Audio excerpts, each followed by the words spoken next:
On this day in history, we remember the remarkable individuals who shaped our world. Welcome to Who Died Today in History, where we honor their legacies. From artists to leaders, their impact lives on. If you find their stories meaningful, like, subscribe, and hit the bell to stay connected.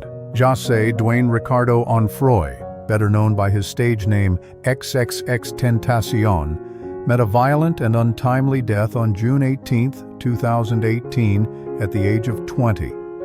He was shot and killed during a robbery outside a motorcycle dealership in Deerfield Beach, Florida. The attack, carried out in broad daylight, was caught on surveillance cameras and shocked the music world. His death marked not only the tragic end of a rising star, but also illuminated the volatile intersection of fame, youth, and violence in the digital age. XXXTentacion's life was marked by contradiction. Lauded for his raw, emotional music that resonated with millions of disaffected youth, yet also criticized for a history of legal troubles and accusations of domestic abuse. His murder, sudden and brutal, forced both fans and critics to confront the complexity of his legacy. It echoed the challenges of his era, a generation shaped by social media, where artists could rise to fame overnight, only to be consumed by the same culture that built them. The immediate aftermath of his death was a global outpouring of grief. Fans created memorials at the site of the shooting, and his music skyrocketed in streams, breaking records and posthumously topping charts. Songs like Sad and Moonlight gained new emotional weight, with lyrics eerily foreshadowing his death. This phenomenon, where tragedy enhances artistic mythology, is not new, but in XXXTentacion's case, it unfolded in real time across Instagram, Twitter, and YouTube, platforms that had fueled both his fame and controversy. In death, his persona transformed from a polarizing figure into a symbol of troubled genius for many young listeners. While debates about separating the art from the artist continue, his influence on a new wave of emo rap artists is undeniable. Tributes in the form of tattoos, murals, and covers keep his image alive, and his posthumous album sparked ongoing conversation about mental health, redemption, and youth expression. XXXTentacion's death highlights how society grapples with flawed heroes and the permanence of digital legacies. It challenges us to reflect on mortality in an age where lives and deaths are endlessly documented, shared, and reinterpreted. Through music, tribute art, and cultural discourse, his story endures, tangled, tragic, but undeniably impactful, reminding us that memory often elevates complexity into legacy. Anouk Aimée, the luminous French actress whose career spanned over 7 decades, passed away from natural causes on June 18, 2024 at the age of 92. Her death marked the quiet close of a chapter in European cinema, ending the life of an artist who had become an enduring symbol of enigmatic elegance and emotional depth. Aimée rose to prominence in post-war France, a time when cinema was reshaping national identity and grappling with existential themes in the wake of devastation. Her performances, particularly in Dolce, Vita and A Man and a Woman, 1966, channeled the introspective spirit of her era. Her death, though peaceful, reflects a generational transition, the gradual fading of stars who embodied the artistic ferment of mid-20th century Europe. She belonged to a period when cinema was not only entertainment, but also philosophy, poetry, and protest. The immediate response to Aimée's death was a global tribute to her legacy. Filmmakers, actors, and cinephiles across generations expressed their admiration for her haunting screen presence and minimalist style. Though she never actively courted fame, Aimée became a muse for directors like Federico Fellini and Claude Lelouch. and her work influenced a new wave of actresses who saw vulnerability and mystery as artistic strengths rather than limitations. Her passing did not create political upheaval or widespread mourning in the way a statesman's might, but it reignited interest in the golden age of European cinema. Retrospectives of her work appeared in film festivals and streaming platforms, drawing in younger audiences who had perhaps never seen her understated brilliance. In this way, death served as a catalyst for rediscovery rather than legend-making, a reminder of the quiet power of consistency and authenticity. Anouk Aimé's death, like her life, was marked by grace and restraint. It reminds us that not all cultural shifts happen in explosive moments. Some unfold like a slow fade, barely perceptible until we reflect.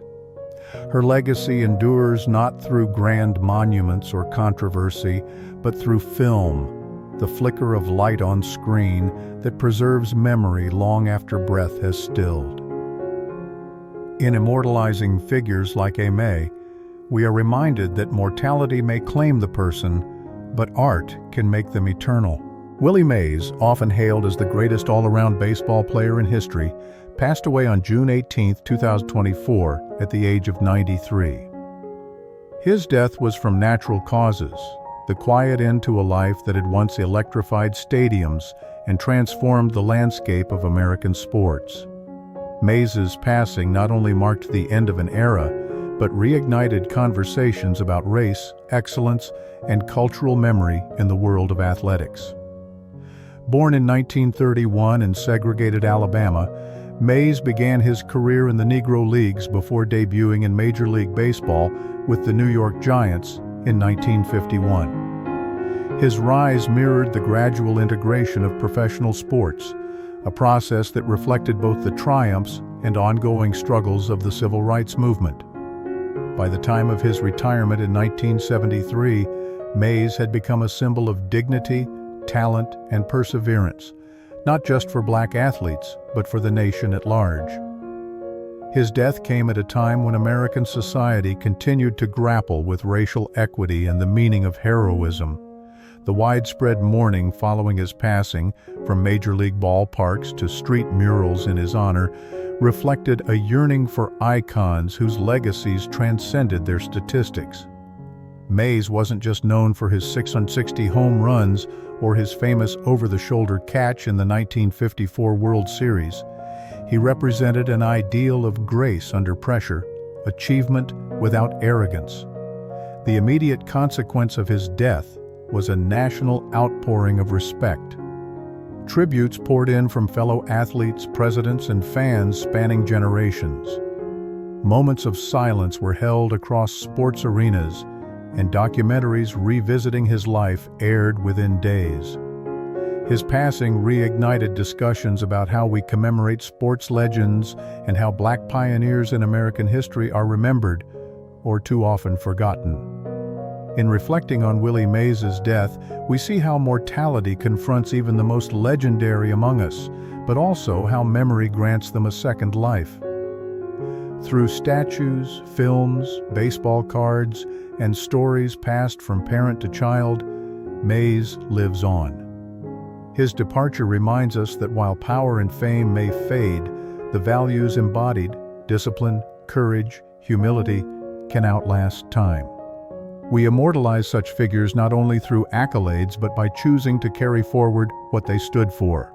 José Saramago, the Portuguese Nobel laureate whose novels blended history, allegory, and political critique, died of natural causes on June 18, 2010, at the age of 87.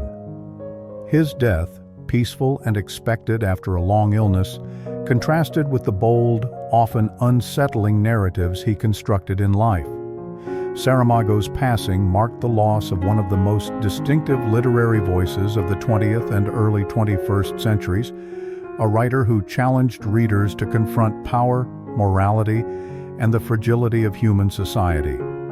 Born into poverty in rural Portugal in 1922, Saramago rose from humble beginnings to international acclaim. His works, such as Blindness, The Gospel According to Jesus Christ, and Balthazar and Blimunda questioned institutional authority, particularly the church and state, and examined how ordinary people respond to extraordinary circumstances. When he died at his home in Lanzarote, Spain, he had long been in self-imposed exile, having moved there after a political dispute with the Portuguese government in the 1990s over censorship of his religiously controversial works. Saramago's death reflected the philosophical essence of his life and era, a time of growing disillusionment with traditional institutions and a yearning for humanistic truth. In an age marked by the rise of authoritarian tendencies, economic instability, and global inequity, Saramago's voice stood out as one that refused to flinch in the face of injustice. His calm passing did not spark public unrest, but it did trigger waves of intellectual mourning across Europe and Latin America, where his ideas had taken deep root. The immediate consequences included tributes from political leaders, cultural institutions, and readers who saw him as more than a novelist, as a moral compass. The José Saramago Foundation, established before his death, redoubled its efforts to preserve his legacy through cultural and educational programs. His funeral drew international attention, and the Portuguese government declared 2 days of national mourning, recognizing the immense cultural weight of his contributions. In death, Saramago's legend only deepened. Through adaptations of his work, commemorative essays, statues, and inclusion in curricula worldwide, he remains a symbol of literary resistance and ethical reflection. His death reminds us that while the body is finite, ideas endure, and that literature has the power to challenge, comfort, and above all, remember. Nancy Marshon, the esteemed stage and screen actress best known for her commanding performances in Lou Grant and The Sopranos, died on June 18, 2000 from lung cancer and emphysema. Her death, though due to natural causes, resonated deeply within the entertainment world, not only because of her talent, but because it came at a pivotal moment in her most iconic role. Marshon's passing underscored the evolving nature of television as a medium for complex, mature storytelling and reflected the fragility of legacy in an era of shifting cultural narratives. Marshon had a career that spanned over 5 decades, rooted in the golden age of television and refined through numerous stage appearances. However, it was her portrayal of Livia Soprano, the cold, manipulative matriarch in HBO's The Sopranos, that reintroduced her to a new generation and cemented her place in television history. Her death occurred during the early seasons of the groundbreaking show, at a time when her character was integral to the psychological underpinnings of the protagonist, Tony Soprano. Her loss created an immediate challenge for the series, which had to creatively rewrite and adapt key storylines. In a controversial but brief move, digital effects were used to replicate her character for a single posthumous scene. The emotional weight of her absence shifted the tone of the series, contributing to Tony's increasingly introspective arc and setting a precedent for how television handles the death of a key performer. Marshon's death, though not tragic in the conventional sense, illuminated the transitional era she bridged between the traditional model of prestige theater acting and the rise of television as a platform for nuanced, cinematic performance. Her passing symbolized the departure of a classically trained generation, just as a more contemporary, media-saturated era of storytelling was emerging. In the years since her death, Nancy Marshon has been honored through retrospectives, posthumous award recognition, and in the enduring legacy of The Sopranos, a show that revolutionized television. Her work continues to be studied in acting schools and cited in critical discussions on female character complexity. Marshon's death reminds us that mortality, even when expected, leaves a void that challenges how stories are told and remembered. Through her performances, she is immortalized, etched not in stone but in frames of film and memory, where her presence still casts a long shadow. Jack Buck, the legendary American sportscaster known for his iconic voice and emotional resonance, passed away from natural causes on June 18, 2002, at the age of 77. He died of complications from lung cancer and Parkinson's disease in St. Louis, Missouri, a city that had become synonymous with his career. His death marked the end of an era in American sports broadcasting, closing the chapter on one of the last voices from a time when radio brought baseball to life in millions of homes across the country. Buck's death came at a time when broadcasting was undergoing dramatic change. The rise of television and digital media had begun to transform how fans engaged with sports, yet Buck remained a steadfast symbol of a more personal, story-driven style. His voice, rich and sincere, had narrated some of the most memorable moments in American sports history. From Kirk Gibson's improbable 1988 World Series home run to Ozzie Smith's game-winning blast in 1985, punctuated by his famous exclamation, "Go crazy, folks!" His passing struck a deep chord, particularly in St. Louis, where he had been the voice of the Cardinals for nearly 50 years. The city mourned him as a civic icon, and fans across the nation reflected on the profound emotional connections forged by his words. Immediately, tributes poured in, public memorials, moments of silence at stadiums, and retrospectives that played his most beloved calls. His funeral was attended by sports legends, broadcasters, and fans alike, a testament to his reach beyond the broadcast booth. Jack Buck's death did not shift the course of sports history, but it amplified the reverence for a generation that prized dignity, integrity, and eloquence in sports commentary. He represented the ideal of the sportscaster as a storyteller, an interpreter of emotion, and a trusted companion through the highs and lows of the game. His memory lives on through recordings of his broadcasts, a statue outside Busch Stadium, and the ongoing work of his son, Joe Buck, who carried the legacy into the modern broadcasting age. In honoring Jack Buck, we are reminded of how voice and presence can transcend time, transforming ephemeral moments into enduring legend. His death, like his life, reveals how deeply we crave continuity, meaning, and humanity in the stories we choose to remember. Vera Lynn, the British singer known as the Force's sweetheart, passed away peacefully on June 18, 2020, at the age of 103. Her death, though from natural causes, marked the symbolic end of an era, one defined by resilience, unity, and the collective spirit of a nation under siege during World War II. For millions, she had been the comforting voice in the dark, the melodic thread binding together soldiers and civilians across continents. Lynn rose to fame in the 1930s, but it was during the war years that her music took on iconic weight. Songs like "We'll Meet Again" and "The White Cliffs of Dover" became more than popular tunes. They were emotional lifelines. Her lyrics, filled with hope and longing, reflected the global uncertainty and personal sacrifice of wartime life. Unlike political speeches or military propaganda, Lynn's songs humanized the war experience, speaking directly to hearts in separation and sorrow. Her death during the COVID-19 pandemic lent an unexpected layer of poignancy.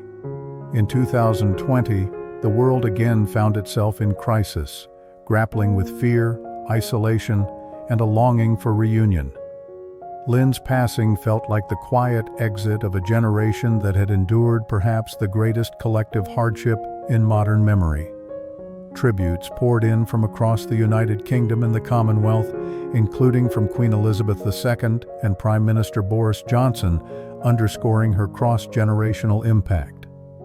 That same year, her voice once again echoed through streets and screens as "We'll Meet Again" was used during public addresses to boost national morale, proof of her lasting emotional legacy. Her death amplified her legend not through drama or controversy, but through a gentle reaffirmation of her lifelong role, a unifier.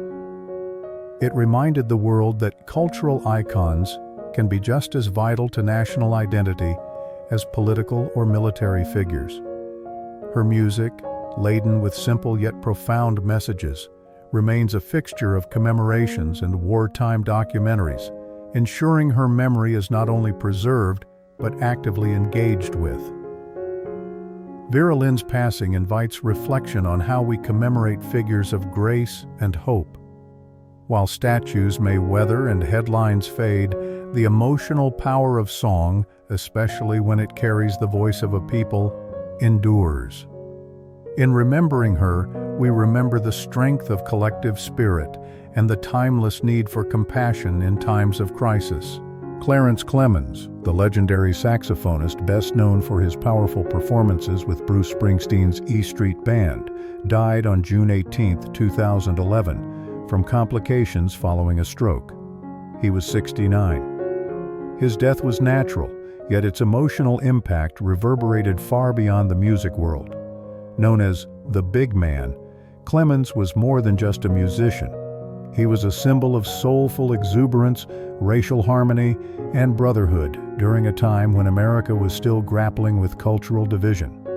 Clemens' death came at a moment when the classic rock era was increasingly being viewed through a nostalgic lens.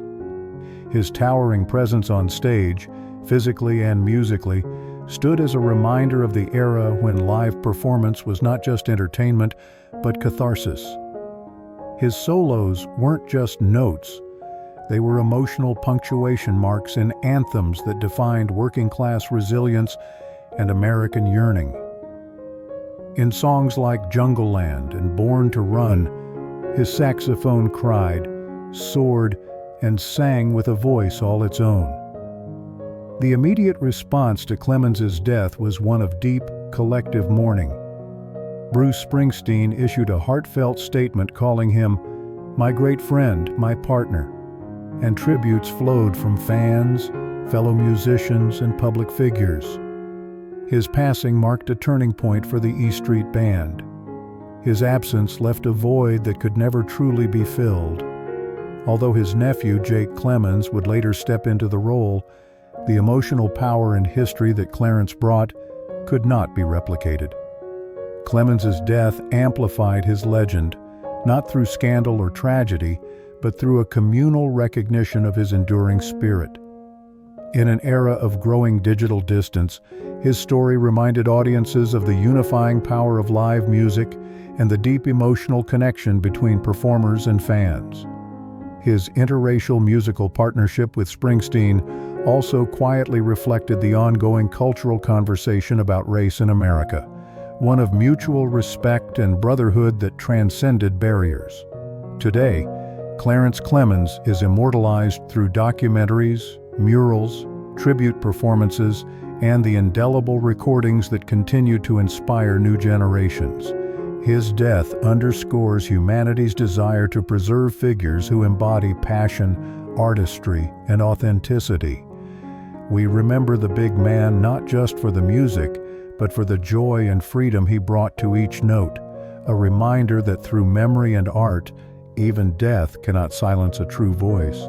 Thomas Gomez, a distinguished character actor of stage and screen, died of natural causes on June 18, 1971, at the age of 65. While his passing may not have sent political shockwaves through the world, it represented the quiet end of a chapter in American theatrical and cinematic history, an era when character actors were the unheralded pillars of storytelling, shaping the atmosphere and emotional gravity of a film without always standing in the spotlight. Gomez was born in 1905 and came of age during the golden age of Hollywood. His large frame, expressive eyes, and commanding voice made him a favorite in both villainous and sympathetic roles. He earned critical acclaim for his performance in Ride the Pink Horse, 1947, becoming the first Hispanic-American actor to receive an Academy Award nomination. This milestone was significant at a time when Latinx performers were largely marginalized or confined to stereotypes on screen. His nomination subtly challenged the norms of a racially exclusive industry, and foreshadowed a slow but necessary cultural shift toward broader representation. The circumstances of Gomez's death, peaceful and private, stood in contrast to the larger-than-life characters he often portrayed. He died in Santa Monica, California, just as the studio system that had shaped his career was fading and new cinematic movements were reshaping American film. The 1970s marked a turning point where method acting, grittier realism, and a focus on youth culture were taking over. Gomez's passing symbolized the twilight of a generation of actors who were trained in the traditions of the theater and brought a certain gravitas to their roles. While his death did not dramatically shift history, it reminded Hollywood and its audiences of the value of the unsung hero, the performer who doesn't seek the spotlight but enriches every frame they occupy. His contributions are still preserved in classic film retrospectives and in the memory of cinephiles who appreciate the artistry of the supporting role. Thomas Gomez's life and death invite reflection on how we remember those who shape culture from the edges rather than the center. In an era obsessed with stardom, his legacy underscores the enduring power of craftsmanship, diversity, and quiet excellence. We commemorate such figures not through towering statues, but through the lasting emotional resonance of the characters they helped bring to life.